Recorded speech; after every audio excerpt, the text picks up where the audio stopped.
From religion to wrestling, gumbo to grits, politics to poetry, and all things Southern in between, this is Take on the South. Produced by the Institute for Southern Studies and hosted by the College of Arts and Sciences at the University of South Carolina, Take on the South examines the highs and lows of the American South, examines the truths and fictions of the country's most distinctive region, and picks the brains of some of its most accomplished students. To understand the South, you need to take it on, and that's what we'll be doing. Join us as we take on the South.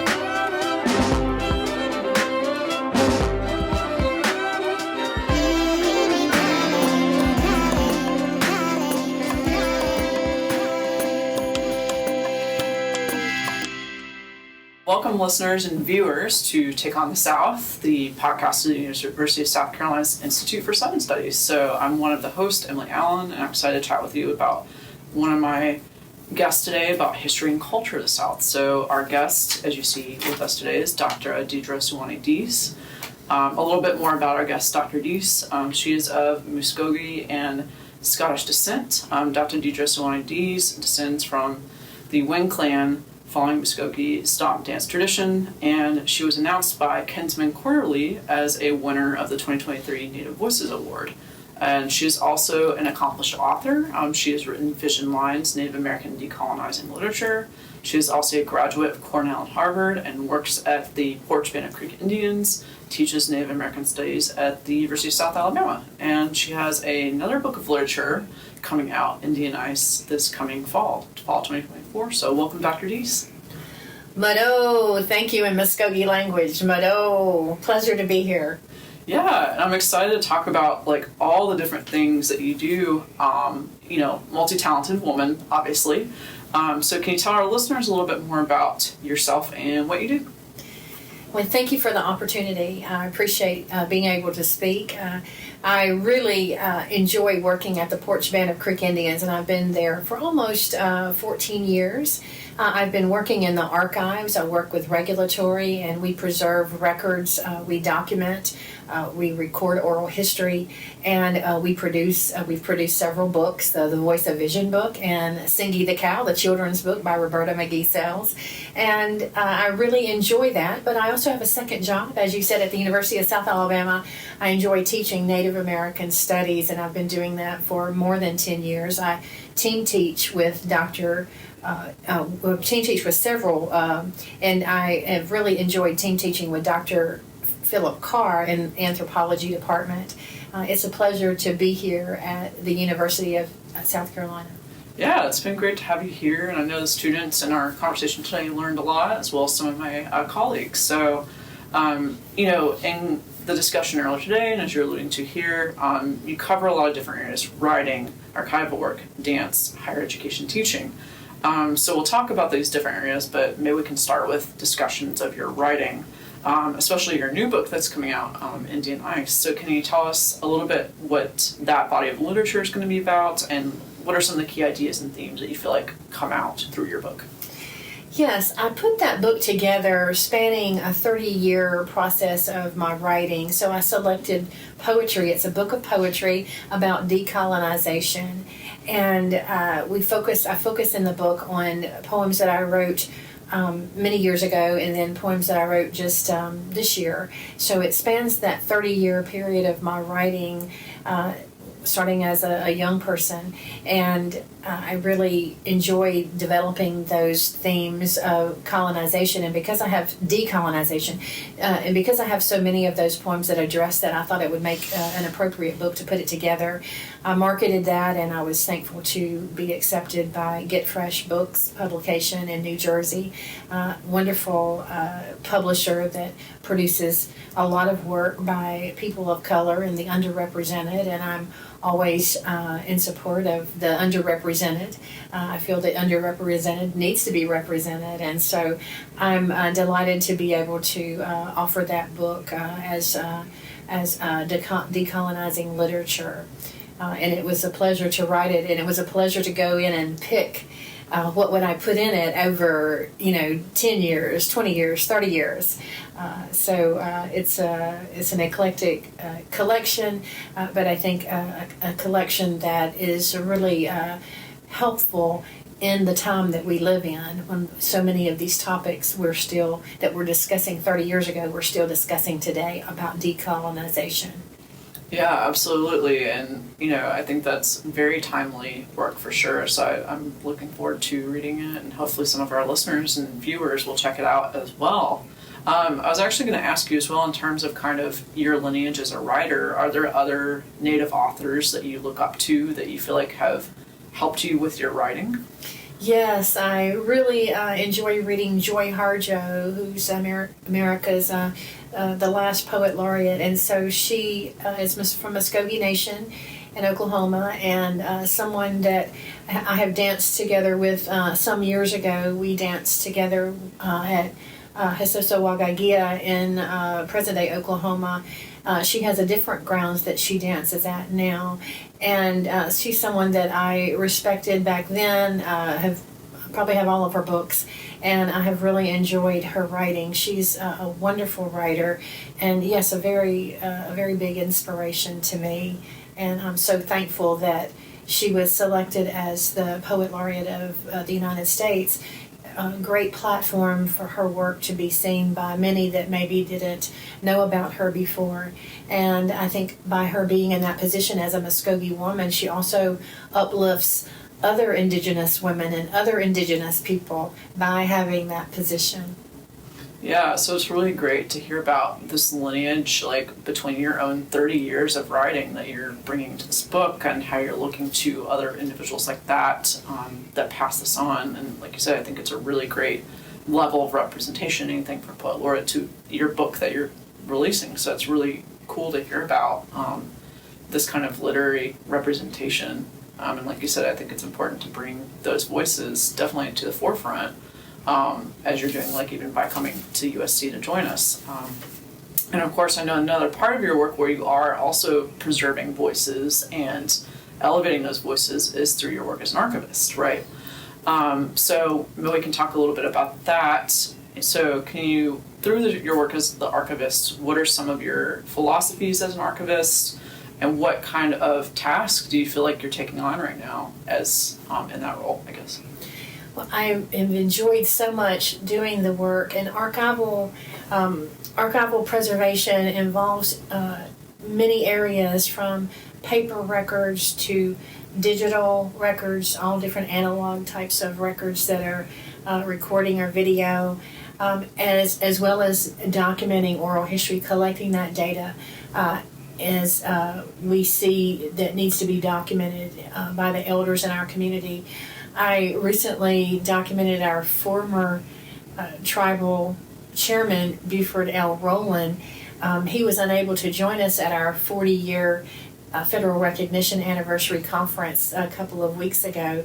So we had a gift for him, so I took it to his home and gifted it to him. I gave him a little poster that had a picture of all of the 83, 84 tribal council members on it. And he started talking about the history of each individual person, and I realized this is a moment that needs to be captured. This is a moment where, and I didn't have any of my recording equipment. I wasn't planning to record him, so I just pushed the button on my cell phone and captured the data. So sometimes you are prepared and you can capture the data with all the equipment. You have scheduled interviews and families that come in to be interviewed, and then sometimes it's on the fly. It's just, okay, there's something that needs to be captured.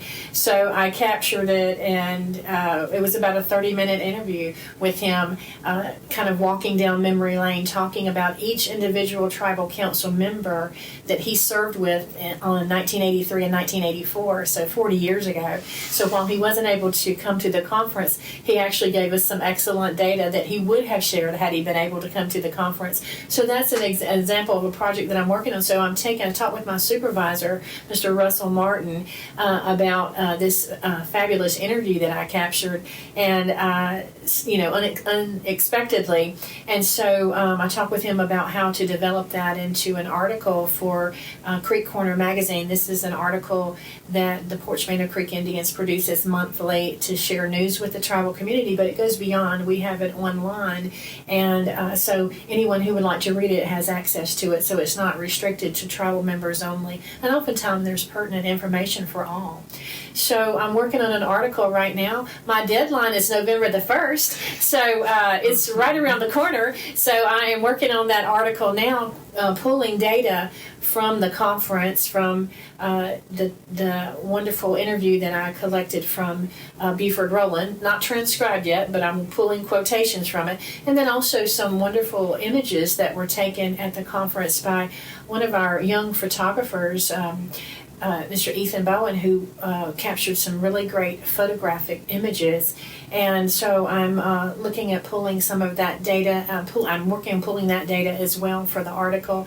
So that's my next big project, that I can get meet that deadline, pull all of this together and put that into a concise article that's helpful for maybe those who weren't able to attend. They can actually come to understand something about what we did celebrating that 40-year federal recognition anniversary, a very big and a significant milestone in the tribe's history. Yeah, and that's amazing to have that, again, going back to voices, like that speaks to that 40-year anniversary in so many different ways. So it's really cool that you were able to capture that and have the actual celebration, but then have it in that magazine, that article that you're writing. So that's really exciting, and I like that multimodal approach that you take to like preserving that, like in that multimedia kind of way. I like to see things have more than one life. So to me, it lives another life. So we have the event, we have the wonderful attendees, over 200 that attended. But again, we have tribal members that live in different areas and can't come to an event like that. And we also have some of those who are unable to physically get out and come in. So having a write-up, an article about it in the Creek Corner magazine gives them an opportunity to access it, and then, as I said, beyond, because it goes beyond just our tribal community. So for me, I like to see things, projects that we work on have multiple lives, multiple life, not just one life, but use it again. And the Buford Rowland interview, I can see that having multiple repercussions as well. We could use that in other projects, and we could combine his interview with other interviews when those who talk about federal recognition and that 40-year anniversary. So again, it pleases me. It makes me happy to see these projects have multiple lifeline. Yeah, and I think related to that, right? Like, again, I think that speaks to your experience as well. You also bring these voices to the forefront through so many different things that you do, your literature, your dance, your education, right? So in terms of what we talked about today at USC, you informed a lot of us about the stomp dance traditions. So maybe just to kind of review a little bit of that for listeners who weren't able to come to this today. How do you see the stomp dance tradition also as a transmission of like tradition, archiving, voice, things like that? Well, you could say it's a living archive. Yeah. Because we are following the dance that our ancestors danced for hundreds and hundreds and hundreds of years. As I said in class, I met with our Miko and told him I was coming here to speak to the students and faculty, and I asked him what would he like me to convey about the stomp dance, and he wanted me to share information about the importance of women, especially in the ribbon dance, which is done at Green Corn. So he emphasized that. He shared that there's a lot of wonderful music that connects with our tradition. He talked about how women have used the lullabies to teach the children and how they have evolved and developed over time, even under colonial rule, even under removal when the larger part of the nation was removed on the Trail of Tears, what is infamously called the Trail of Tears, but removed under the Removal Act. And he talked about the women developing lullabies for the children to soothe them and help them to go to sleep and not be afraid even in a fearful environment. He talked about how there's been African influence in the church music, and how that has become a mixing of different cultures. Some of the songs and traditions came from Africa through the unfortunate slave trade, and those songs made it to the ears of Mvskokes and then into the churches. And so he talked about that being an important part of our music, where the church hymns are now shared. And at our federal recognition conference, we had our elder hymn choir to sing some songs, some church hymns in Mvskoke language, and it was really beautiful. So he emphasized that. So there's the stomp dance music, there's lullabies, there's church music, but he really strongly emphasized the importance of women in the at Green Corn and at the ceremonial grounds, and he said that the women are the backbone of the grounds, and so important that through the ribbon dance the women are able to go into the area, cleanse the area, and get it ready for dance. So those are some important takeaways that he shared with me that I wanted to share with your listeners. Yeah, and I can absolutely see what you mean by it being a living, breathing archive, right? Like you said, like things have multiple lives, and that's really amazing to see how the importance of women has continued, like in these traditions, right? So, including you, right, in this kind of context. So it's really cool to see that kind of process that you're describing here. And thank you for educating us, especially as a teacher yourself.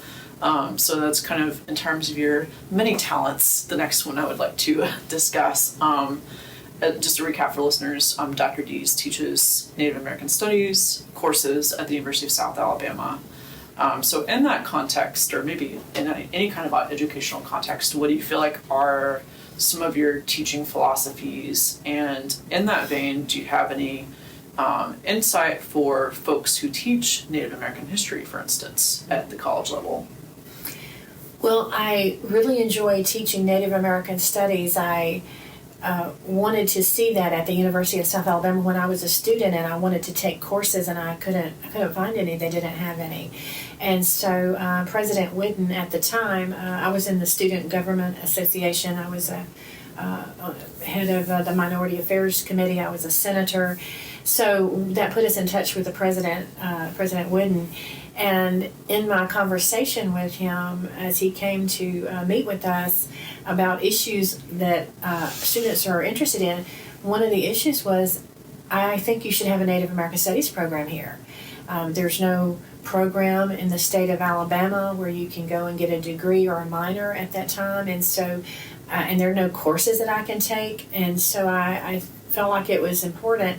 So he did a search with the student body, and then he came back and said, hey, we've got about 100 students who are self-identified as Indigenous, and he said, I think that you're right, that you have a good idea. I think we should pursue this. We should look at it. So that was exciting to hear that he was interested, that the president of the university was interested in that.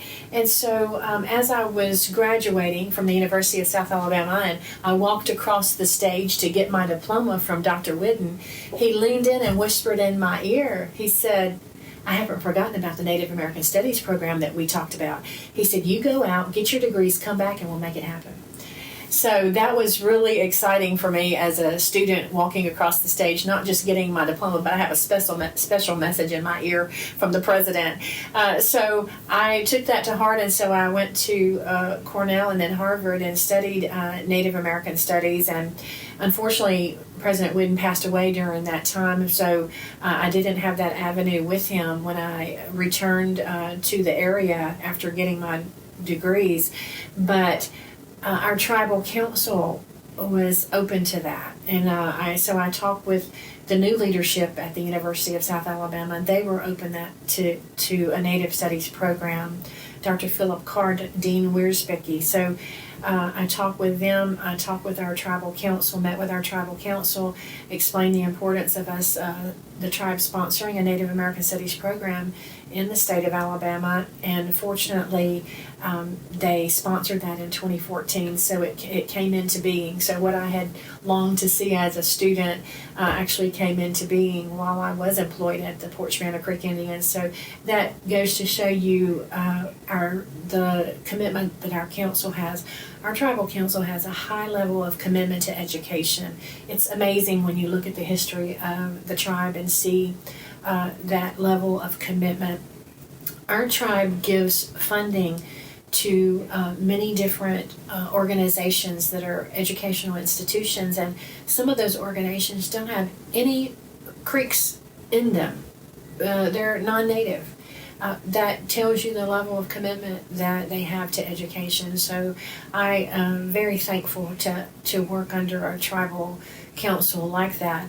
And when I utilize these courses to teach students, when I develop the curriculum, I ask myself, if the student is exposed to only one course in their entire life on Indigenous issues, what should I tell them? What kind of information should we impart to them as educators? So that's a question I think educators should ask themselves in relation to Native American Studies. What do you want to impart if this is the only course, if this is the only time in their life they have some kind of encounter with Native American issues? And we need to make it really good. We need to really make sure that we're delivering the correct information, the correct history, and all the nuances that go along with Native American Studies. And I'm so thankful that we're doing that at the University of South Alabama. We now have a minor. Mr. Billy Bailey, our Tribal Historic Preservation Officer at the tribe, was the first to go through and get a minor degree in Native American Studies at the University of South Alabama, a star student. And so I'm very thankful to work with him. His office is right down the hall from mine, and I appreciate all the work that he is doing. And he is a stomp dancer as well. He and his family have danced at Hesosa Tallahassee. His mother, Cheryl Bailey, I shared with the students earlier, taught me how to stomp dance many years ago, and I'm so thankful for her. And she's served as our head lady dancer for many, many years, and I remember her so vividly in the ribbon dance, cutting through with a knife, symbolic of removing anything negative and cleaning the area as the ladies did the ribbon dance. So a lot of fond memories of that. So I think Native American Studies can incorporate these kinds of issues related to culture and have an opportunity for students to visit. I've had students to come and visit us at Hesosa Tallahassee and dance with us, or to come to our powwows where we do demonstration dances where they can join in and dance with us. And it's a pleasure to see students becoming immersed, students learning some of the language. So I think that the facets of Native American Studies is very broad. As you know, it's an interdisciplinary course, subject that we talk about because it does incorporate literature, culture, history, sociology, and anthropology in so many areas. And I'm thankful that I have the opportunity to teach at the University of South Alabama, and that I've had the opportunity to teach with Dr. Philip Carr, to team teach with him, an anthropologist who does wonderful work. And it's a pleasure to be able to deliver this content to students, and then also receive feedback from them on course surveys so that we can know how we can fine-tune it, improve it, and go in a direction stronger maybe that we didn't go in before. So these are some of the pieces of information that I would share with others who are teaching in Native American Studies. Yeah, absolutely. I'm kind of sad because I graduated from the University of South Alabama in 2014, so I just missed your courses. Oh, man, I wish I could have taken those courses when I was there. So it's very exciting to hear that South students now have that opportunity. So, it's really great to hear about that. And like you said, those of us that teach, it's always great to hear from the students, and it sounds like you have really good relationship with your colleagues and students. So I'm really glad to hear that that's thriving at USA as an alumna. So not biased much, just a little bit. So that's very exciting to hear. But, I've been asking you about specific aspects of your work, so I wanted to also open it up to you. Beyond what we've already talked about, is there anything else you want to share with our viewers and listeners that we haven't already touched on? Well, I think it's important that we incorporate all aspects of our lives, so that makes the whole of who we are. So I write all the time in my head. I'm always writing. My father led me to write when I was a child. My grandmother gave me a diary, so I started writing in the diary when I was a little girl. And I recorded the different history stories that Daddy would tell me about our family, our extended family. That's important you bring that with you, you bring that with you as a whole person and not a fragmented person. So I'm always writing. So when I started working at the Poarch Creek Indians, they got me to write a lot of different reports, a lot of different items and articles, and so I really enjoyed that. I've done a lot of writing for the tribe. We did a lot of research on different research projects, which I'm very thankful I've had the opportunity to work on. One big research project that I wrote about was the Carcieri. That was a Supreme Court case that needed some shoring up as far as our providing supportive evidence if that case went to trial or became challenged, I should say, about our sovereignty. And so I had the opportunity to work on that with a wonderful team, other team of researchers, Miss Ellen Obar and a number of others. So I'm thankful that I was able to work on that project, a very big project. It consumed a couple of years of our time while doing your other job duties. So my writing that I do on my personal time, I really enjoy that, and it reflects on my work. It reflects on the work that I do in the paid capacity at the tribe. So the poetry that I write, it reflects on my work. It reflects on many aspects of my work. My work as a teacher. I've written a number of poems and lesson plans while driving. I commuted back and forth to the university, and so I wrote on the back of a McDonald's wrapper or Big Mac wrapper. Sometimes I would jot things down while en route, and then when I got home, I would write them down. So I wrote poetry, I wrote curriculum in my head. So my mind is always writing, and I bring that to whatever job I have, the job at the tribe, the job at the University of South Alabama.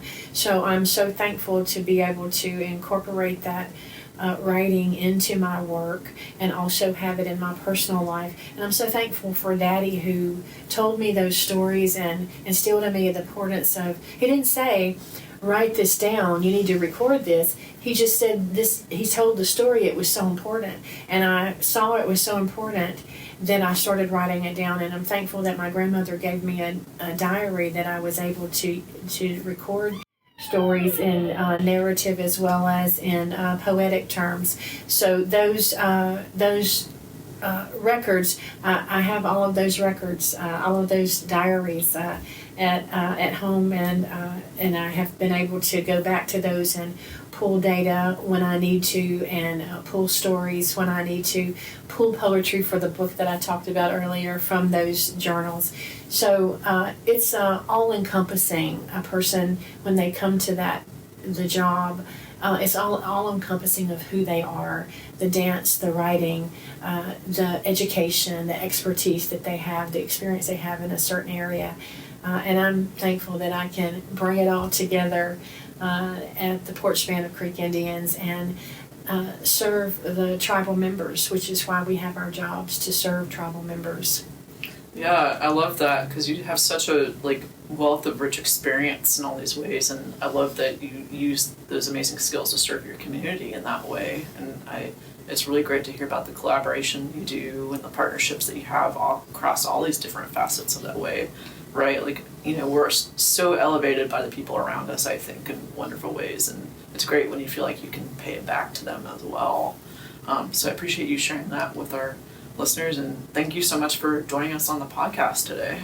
Oh, and it's been a pleasure, and I will say I hope that we see each other again. I'm so appreciative of you coming to our archives and asking questions about the archival holdings that we have, and so it was really a pleasure to meet you in that capacity, and now you have provided this hospitality to me and Amy Gant, our Tribal Council Treasurer, who is here with me, who has traveled here with me, so we thank you for your hospitality. Absolutely, and I love learning, and obviously you love teaching, so I think our students and our listeners and viewers will also learn a lot from the conversation, so it's been a pleasure to have you here. And listeners, thank you for taking time to listen and watch our conversation with Dr. Deidra Suwanee Dees, and I'll catch you next time on Take on the South.